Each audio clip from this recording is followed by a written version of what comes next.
Welcome everybody out to podcast number 322. We've got Mr. Montero here. Can you say hi? Hello. Mr. Hoots, the man, the myth, the legend. Can you say hi to everybody? Hello, everybody. This is the Elevate Construction Podcast, delivering remarkable content for workers, leaders, and companies in construction wanting to take their next step. Get ready to step out of your comfort zone with Jason Schroeder as he encourages you to do better, live a remarkable life, and expect more. Let's go. We're doing a podcast recording. We're in South Carolina. Are we in Greenville right here? We are. Hey, y'all. Yeah. I don't know if you can feel the hospitality through the phone, but you should. Because it's Brandon just caught a firefly, and Adam's throwing the ball for the dog, and I can hear crickets, and it's beautiful weather, and I'm sitting out here in what in Phoenix would be a $1.8 million home with a beautiful backyard, and it's just a wonderful night. So what we're going to cover tonight, we're actually going to do this little freestyle. So we have some folks in our life that are working on avoiding perfectionism, and so we're intentionally doing an unstructured podcast. However, we promised that we would cover the production laws, and Mr. Hoots is going to lace us with some game here. But first of all, let me do this real quick. Mr. Montero, what are you excited about right now, bud? Well, the reason we're out here is Superintendent Boot Camp. We just went through day one, and I'm excited to watch people have growth opportunities and for people to really want something for themselves, to want to change, and then have the amazing opportunity to watch them change and get to be a part of that. So I'm excited about what I do. That's awesome. Mr. Hoots, what are you excited about in life? What's the next big thing for you? Man, well, two different questions, not enough time, Yeah. but I'll spin off Mr. Montero. I think it's funny we're continuing the Mr. after the boot camp. That's so appropriate. But Mr. Montero mentioned viewing, witnessing growth, and to me, there's such a similarity between trying to find or see growth, very similar to how you see or find flow on projects, and it's there, but how are you spotting it? Are you looking for it? Are you being, like Mr. Montero's beard, seeing the whole crowd through the words? So, Yeah. That's kind of where my head's at right now. I love it. And hey, Renovate, we're doing a little podcast here. Say hi to everybody on the podcast. Hello, everyone. And Renovate's out here. He's going to make some washers for us. Hopefully you're not going to bang the hammer until we're done with the potty here. Oh, wait a minute. Yeah, but anyway, so let's cover a couple of things here with production laws. I'll tell you just in full transparency.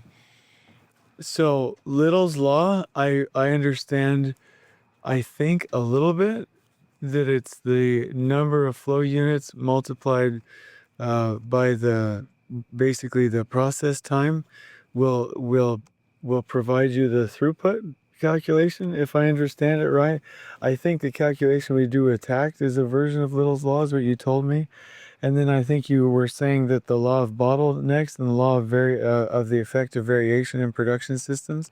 So do you want to do this one by one, or how do you want to cover it? Because I think these are really neat. Or maybe, what would be really neat is if you explain to the people listening how you said that people fight against these all the time. We got to stop. I would love an intro like that. Yeah. So physics, and again, we're all on this learning journey, right? And so,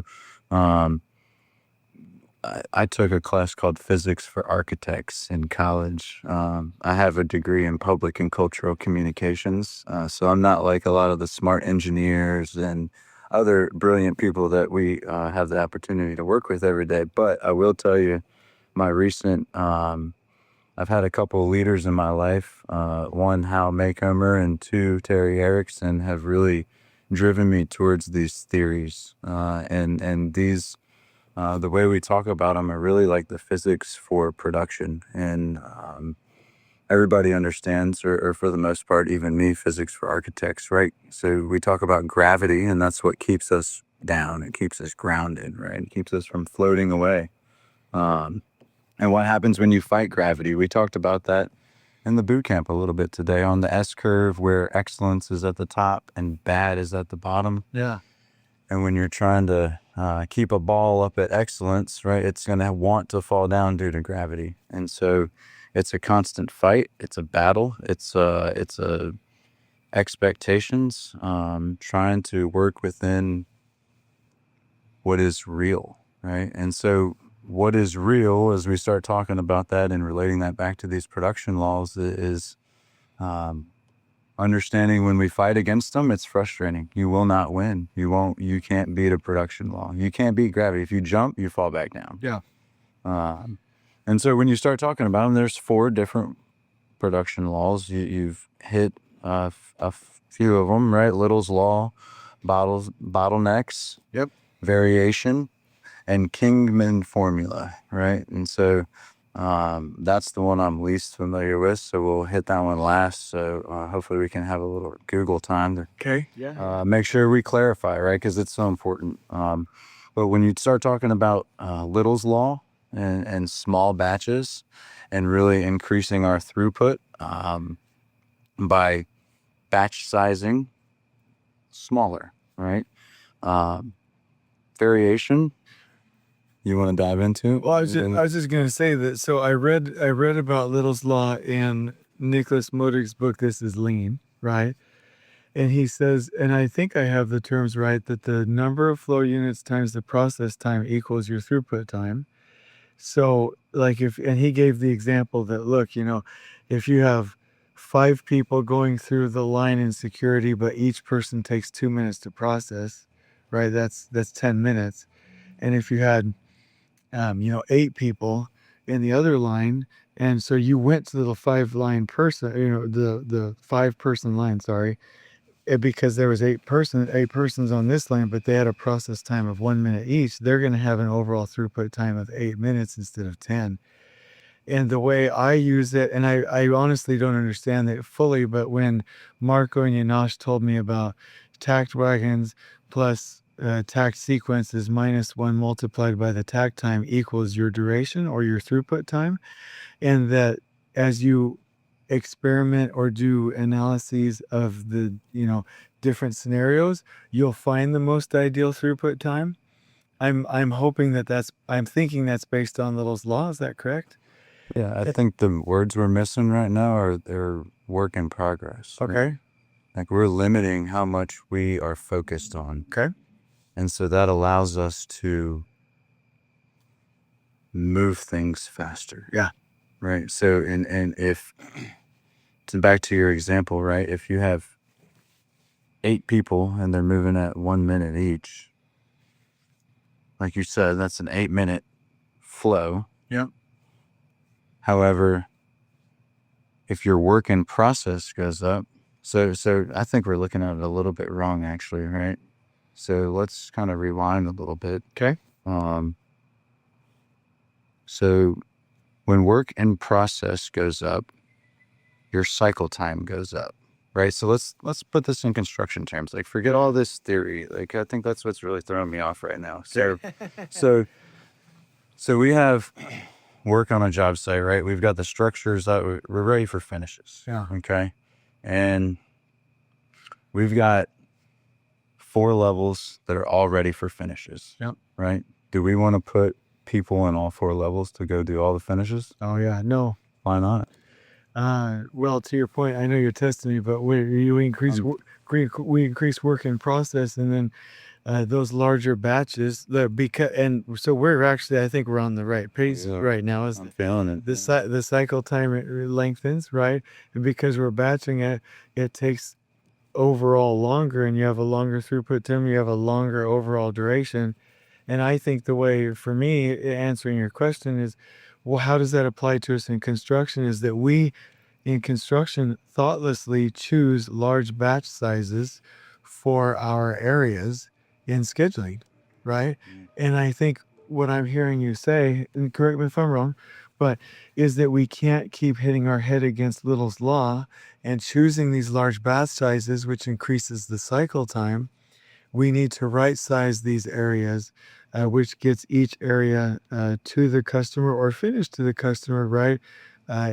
With less work in process in the shortest possible time. And go ahead, sorry. No, so Mr. Montero, I need you to kind of reel me in here because I'm getting ready to start throwing some really bad words out here. But let's talk about CPM briefly, please. briefly. Common CPM practices. Let's Okay.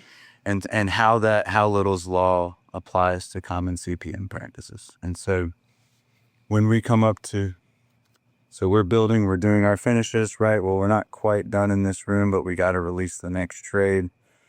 It can't release until, well, the logic says X is done, but we could really get them in there, right? Mr. Montero, we could get somebody in there working. I mean, let's just get them in there and push it. We just wanted to, right? Hey, we were supposed to start the date, right? Make the site look busy.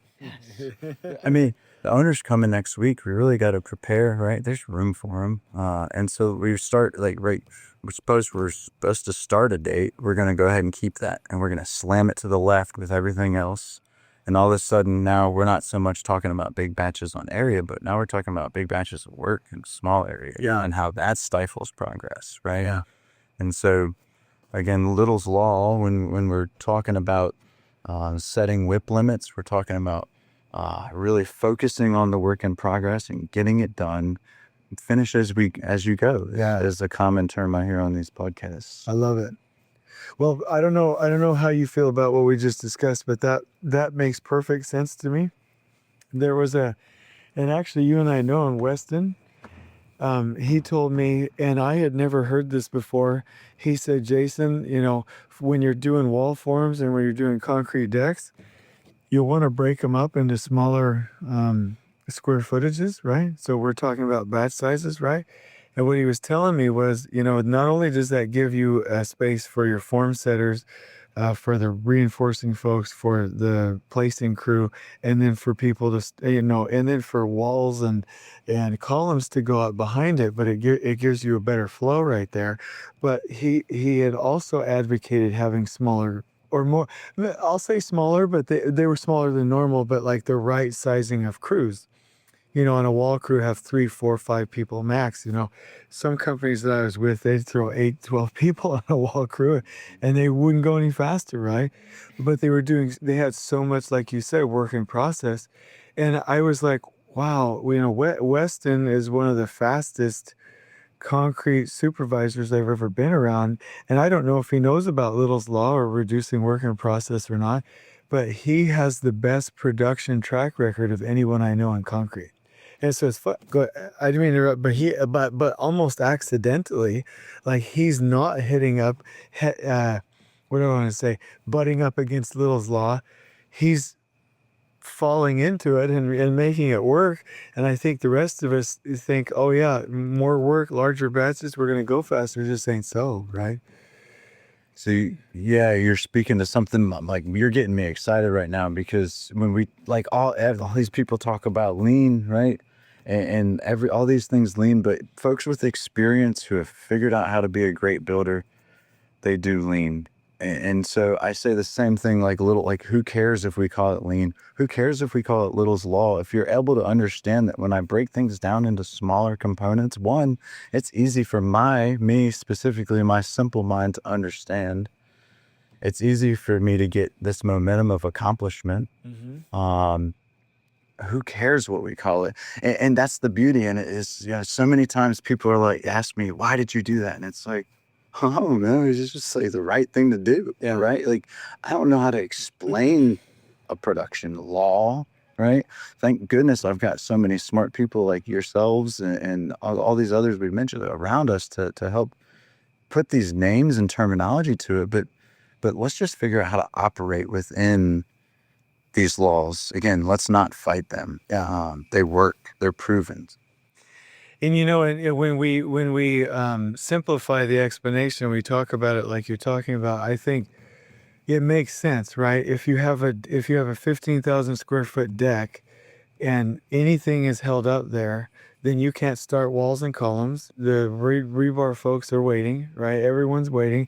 And usually people will say, I can't split it up into smaller batch sizes and flow with Little's law because, oh, there's an additional mobilization. But like, let's look at that concrete example. Concrete trucks don't charge you an extra mob for a concrete placement. The finishers don't charge you an extra mob for placing an 8,000 square foot deck instead of a 15,000 square foot deck. In fact, it's easier. You probably get a better product, right? And I think that we're so afraid of additional mobilizations and additional deliveries that we just naturally steer away from it. But my point to builders is, hey, at least know the numbers. Like, if somebody is going to charge you a $2,500 mob, what is the cost of batching it in a larger batch, right? If you extend the overall duration by 3 days, what's the general conditions on a project for 3 days compared to $2,500, right? So I think in my closing thought would be, probably we don't choose the right batch sizes because we're afraid of mobilizations. And so at least know the numbers. What were any closing advice on Little's Law for you?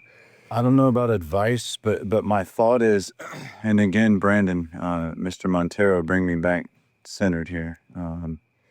But think Little's Law from a scheduling perspective, right? This can be like, we talked a lot about like from a manpower mindset, but you could think inventory, like, do I want to bring all this stuff out? We've had that conversation here, but think about how we plan things, right? Like the CPM schedule, does the CPM obey Little's Law?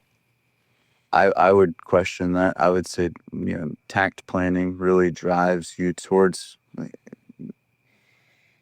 agreement with Little's Law. It drives you towards I don't want to say enforcement. Obeying maybe is I'm struggling for that right word, but it forces you to really obey that law. It really does. Could we say it makes it more natural? I like that. Yeah. Because essentially in CPM we have the activities all logic tied in a precedence diagram, and in tax planning we are work packaging it to where the formulas work, so we can calculate the different simulations, right? So I love the way you say CPM. We're looking at the whole project. Takt, we're looking at these weeks. Yeah, like we're setting these weekly smaller goals. Okay. What do you know about the law of bottlenecks and the law of variation? And we don't have to cover Kings, but we can do that with later if you want. But if we could at least get variation and bottlenecks, that would be jamming. Well, Mr. Montero, what do you know about bottlenecks and variation? I mean, how to vote about variation and surveying, right? Like the whole off a 16 continuous and. Yeah, well, that's a really, an interesting principle for us is this is just a really short story, but it's a pretty common concept in surveying. You never want to work past your backside distance. If you have some small variation looking at your backside and that variation is, let's say it's a 1/16 of an inch, not that surveyors use inches, but just throwing some common terms out there. At 200 feet, it's a 1/16. At 400 feet, it's an 1/8, and so on and so on. And just how do some of those little micro deviations continue as they get bigger and bigger and bigger moving forward? Good. I was just gonna say, the way Nicholas Modig explains, I hate to quote people wrong, but I think this is accurate. Is that I think the way Nicholas Modig talks about it is that. By the way, you're gonna have to give me a copy of that mural board. That thing's too cool. I think that's Terry Erickson and how I'm telling you. So, gotcha. So what he told me was, or not told me, but in the book, was that variation affects the overall throughput time. And I don't know if that's the exact definition, but I'll give you a little story. I had posted a LinkedIn post that said, "We are at war with waste and variation." And somebody posted, and this guy's kind of notorious for it, but he said, "We're not at waste with we're not at war with waste and variation. The problem with construction projects is a lack of pre-planning, and that was the first like negative comment on LinkedIn that I got miffed about, and I just remember going back and questioning, does variation hurt us? Because agile scheduling systems like Scrum embrace variation, right? And being nimble, which I like. And I feel like in construction, where we get away from some of the agility is that we have such long supply lines. And I do believe that variation affects the overall throughput time or the overall duration of a project, and that's a law that there will be a cause and effect. And I'm just curious, like, is that how you see it as well? So you mentioned Nicholas Modig. One of the things I got from his work is how variation creates superfluous work. Oh, yeah. Okay, we're going to jam on this time. Yeah, okay. let's go, baby. So that's something that people don't see. And I didn't, before you, okay. Can I give you the example that he used that was like, holy crap. Yeah. I get it.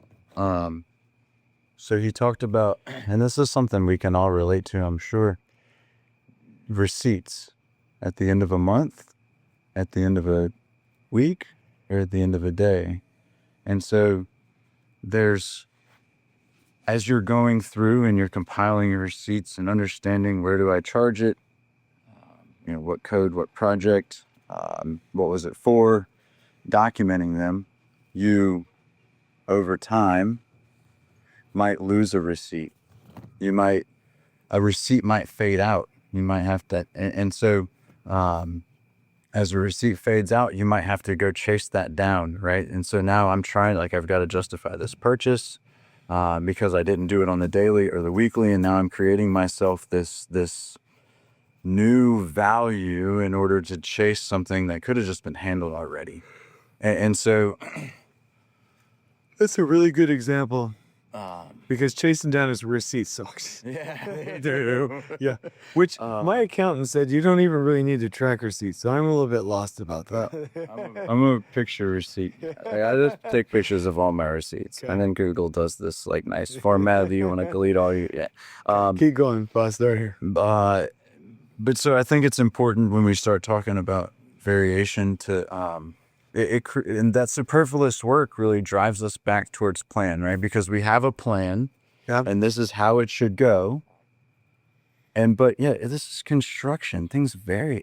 It's gonna happen. Yeah, we're gonna miss a 16th here and there, Mr. Montero. But it's how quick do we realize that we missed that 16th in order to course correct back to plan, or get back to plan as quickly as possible. And so again, variation, I hate to do this, but I told you, I'm so passionate about this, Jason, because I feel like these production laws force us,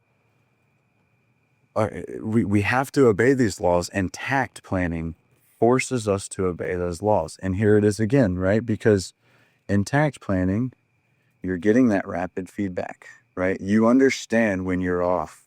Yeah. On a daily basis, if not daily, definitely weekly, because we know somebody else is taking that. It depends on how your Takt time is broken up, but you realize variation faster. I agree. And I was going to hit it from a different angle, so your angle is perfect. I love the receipts. Is that once you have variation in the system, now you have to go track it down. Now you have to make a request. Now you have to send an email. Now you have to take a picture. Like all of the superfluous work. I was focused on that, very well, at the research laboratory, which was the team balance and health, which is, are we as a team? So if they give us a change order, well, okay, that's a perfect example right there, right? Is if we get a change order on the project, it ain't just a change order, because it creates variation in the system. Now, I'm not saying we shouldn't do it. I'm just saying we should be realistic about it, right? And it creates additional work and superfluous work because it interrupts the flow of the system. And if we get too many of those things, and they don't allow us additional, because a lot of change orders per contract, they won't allow you additional GCs, right? So they're like change order, direct cost, change order, direct cost, change order, direct cost, or, your fee, but they won't give you additional GCs for these change orders, right? which means that we don't have additional help to manage it. Not necessarily that that's always the solution, but they're creating variation and superfluous work. Oh my gosh, I love that you brought this up. For the team, which reduces their capacity, which will prevent other contractual work from being done right. And it will affect the team balance and the health of the team and possibly even spiral them into some chaos. The other thing that I picked up when I listened to you just now was that if you know about the law of variation, we will also know and have a testimony, not knowing a better word, but a testimony of the fact that we can't plan things at 100% efficiency. Ooh, insert buffer comment here. Okay. Oh, my goodness. Yeah, so one of your weapons when fighting these production laws are buffers, right? You talk about buffers. Your inventory buffers, capacity buffers, and time buffers. And those are kind of your moon shoes, right? Like those are, hey, I'm going to take you in a spaceship. This is your spaceship to the moon where there is no gravity. And you can operate freely. If you have some here, I'd love to try out some moon shoes. I've never heard that before. You never seen moon shoes? You like bounce real high? Oh, okay, yeah. Yeah, old school. All right, so moon shoes and fireflies. Hey, everyone listening to this South Carolina. Yeah. Hey, just so you know, everyone listening to the podcast, fireflies are real. Like I had no idea. You're with me on that? Yeah, if when they described the fact that I was running around chasing fireflies made it seem like I was a child in a cartoon, that's how I felt at the same time. So it was pretty great. Bring back such great memories, to be honest with you. They're just the, catch. Some people call them fireflies. My wife calls them fireflies. I call them lightning bugs. Yeah. I don't know the difference. I just thought of the song. Yeah. But anyway, I thought that was some kind of mystical creature. All right. So third production law. Well, there's four that you want to talk about, but the law of bottlenecks. Teach me. Lace me with some game here. Book The Goal. Yep. Sure. That book. The Bottleneck Rules. I just finished that one. Gosh, that's such a good Ching. one. Oh, real quick, I need to say that. The book, The Goal, what's his name? Eli? Eliuhad Goldratt. Okay, and then the production laws? Or not production laws, the bottleneck rules? Who's that by? Ching. Clark Ching. Yeah, so both of those are amazing. Yeah, Clark's very accessible. The Goal has a sequel to it called It's Not Luck. Have you read It's Not Luck? I started and I didn't stay interested. I didn't mean to go there on your podcast. Bottlenecks. So it's a great book. It's the continuation of Alex Rogo's story. You got to finish it. Done.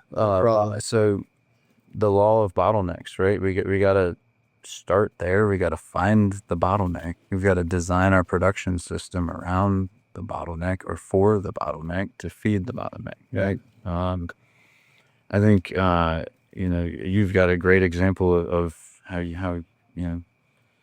if you're producing too much on one side of the bottleneck, things begin to stack up at that bottleneck, making the bottleneck less efficient. And so it's this, another thing that I'll just mention, that was me, a counterintuitive nature to some of this stuff. It's like, yeah, I just got to produce and get the most right there for the bottleneck to take and continue production. But yet that makes it slower. Same thing, like, hey, I've got all this open area in my building with when we talking about Little's Law, and which put everybody, like, all these things are counterintuitive to what we should be doing. So, well, the two things I know about bottlenecks, and correct me if I'm wrong, and then please add to it, is that we have to either optimize the bottleneck or even out flow or the speed of the system according to the bottleneck, and that once you find and optimize, which means you fairly well remove a bottleneck, that other bottlenecks will show up in the system. Those are the only two real things that I know about it. So what more do you need to know? Okay, well, yeah, there you go. You got to find the bottleneck, optimize the bottleneck. Focus is it? Wow, man, Clark Ching's gonna be so mad at me. Well, we got to say we're It's talking focus. It's FOCCCU. Oh yeah, FOCC. From the bottleneck rules. We could Google it right now. We could Find the bottlenecks, optimize it. Curate's one of them. Yeah. Yeah. Okay, we're gonna have to Google that. No. We're getting it right now. So people are used to me on the podcast just doing the Google over here. So FOCCUS bottleneck, because we have to do it. Did you find it, Brando? The facts, Here right? we go. Oh, Clark Ching, the bottleneck guy. That's him. Okay. Did you find the actual image there? Okay. No. I found it. Ed, no, I'm better than both of you. Okay, so there's that humility, guys. Find, optimize, coordinate, collaborate, curate, and then upgrade and start again. So I'll read it. Find, identify the constraint or the bottleneck. 2, optimize, focus on the work the bottleneck does and find ways to squeeze more work out of it. 3, coordinate the non-bottlenecks so they help to make the most use of the bottleneck. Okay, so that's evening everything. So let's talk about that one. All right, go ahead. That's right. So how can you use the bottleneck to establish Little's Law? How can you use that bottleneck interchange to help control production? And calculate throughput time. Yeah. Well, right. Yeah. Ooh, How that do you gives me. design your production system for that? Right. So that's a good point. Is so not only do these production laws are independently true, but they also tie together, right? 100%. So coordinate the non-bottlenecks so that they help to make the most use of the bottleneck. And number 4, collaborate, work together to find out how the non-bottleneck necks can help the bottlenecks without cutting corners. So like rallying, swarming, adding resources. Okay, curate. Number 5, reduce the demand on the bottleneck, focus on increasing capacity. 6, upgrade the resource or replace it with a bigger, faster model. And 7, find new bottlenecks in the process. Yeah, we kind of covered all of it. I really like the coordinate, collaborate, and curate. So there's 3 C's, I guess, not 2. Okay, 10-4. So this is really neat for me. I like the airport example that Nicholas Moda gave, where security check-in is a bottleneck, right? Boarding is the bottleneck, right? And that and in the book that who told me it was you? Did you and Jennifer? You and Jennifer told me about the bottleneck rules. But in there, he gives an example of processing payment to contractors, and she's like, I don't know why this takes so long. And so they calculated how many payments they could process per hour, and it was like 80, 60, and then like 6, if I remember correctly.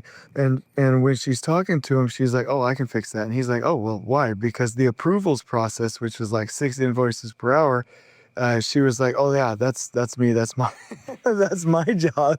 But until we actually take each step and find the actual rate of production, or for each one, we won't know exactly which one's the bottleneck. And we can, what she was saying is she spends most of her time fixing customers and calling customers to fix the problem that she created.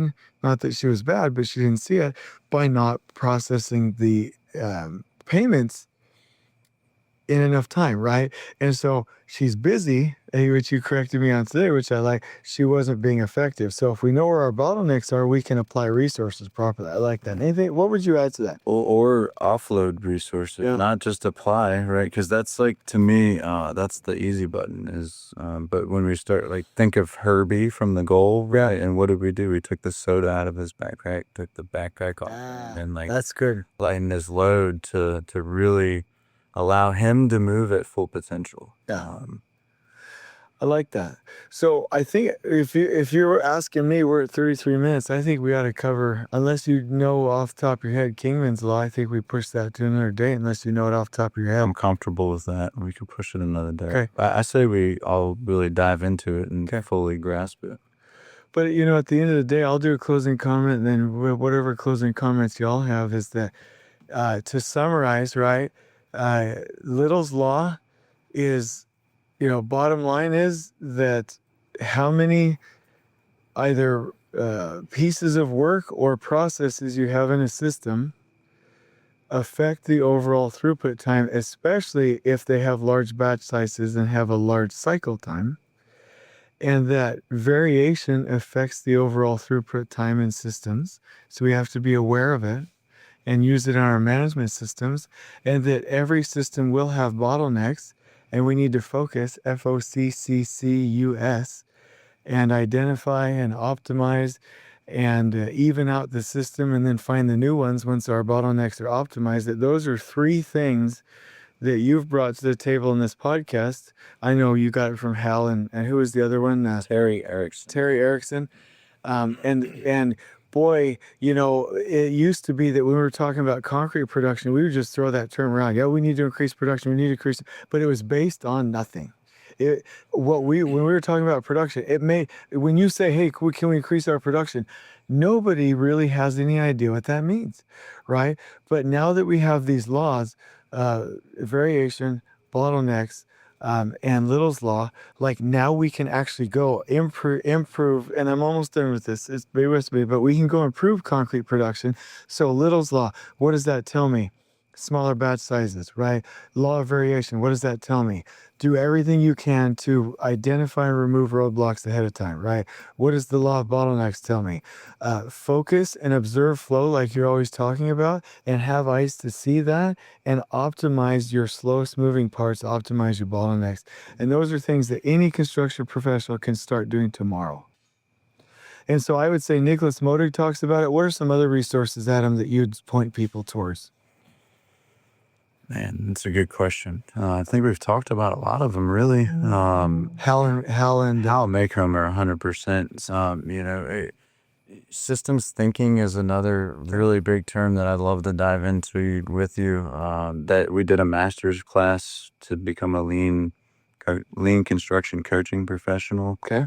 And it taught me, the two types of systems. There are virtuous systems which live on forever, because they have the right feedback loops that support them and make them agile enough to live on forever. Mm-hmm. So those are virtuous systems. And then Was it devious? vicious systems. Vicious systems are the other ones where your feedback's not quite right. It was maybe something's out of loop, and so you start, maybe you're trying to fight a production law, and your system spins out of control, and it's this spiral that you lose. And so I think, again, as I started to dive into systems thinking, it starts describing some of these things where it's like, I don't know, like I just do things in small batches.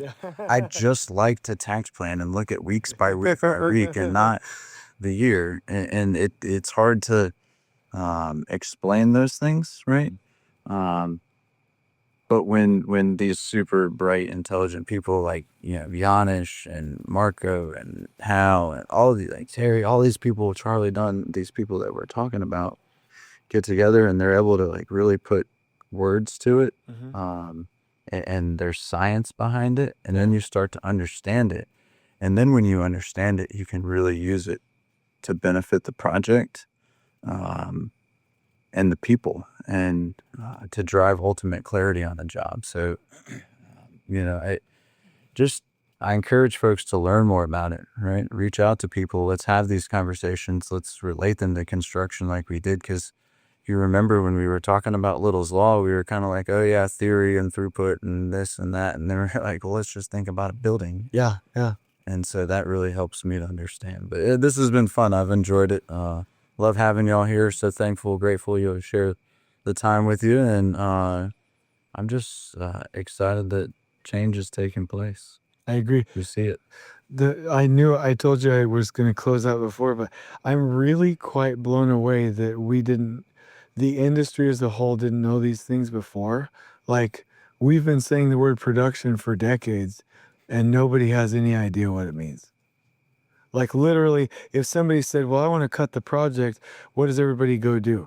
Throw more manpower and materials at it. And that's actually the exact, like if Satan, like if it said, hey, demons, go figure out how to extend their cycle times and their duration of their projects and go tempt them to screw this up, they would come up with those philosophies.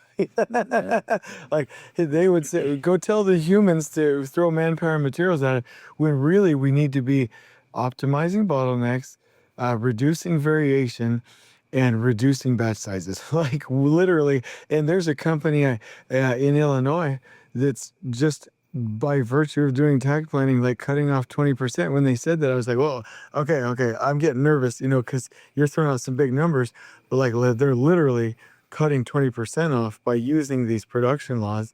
Um, I'm just surprised that our industry doesn't know this wide scale. Like I'm like, how could this be this simple? Well, not only are they just cutting 20% of schedule off, think about how less frustrating that job is. Yeah. Or like just the energy and atmosphere on that job site. Like I want to be a part of that job. Yeah. The only thing that's cool about the industry, well, actually, that I take that back because I would rather have workers being taken care of. But the only good thing, the only fun thing about it is that we get to be the people that are helping us spread the message, and it makes it sound really smart. So, anyway, all right. So I'm gonna do something a little bit different, non-work related, non-bottleneck stuff. I'm putting you on the spot. Life advice, we get really good ratings for that and people love it. What advice would you give folks for life right now, Mr. Montero? I'm just going to go for some life advice that I've absorbed over the last 30 minutes. So for me, I'm in a learner phase for a lot of these laws. And it was really encouraging for me watching the two of you, because I feel like I'm in the presence of total experts in this field and these philosophies.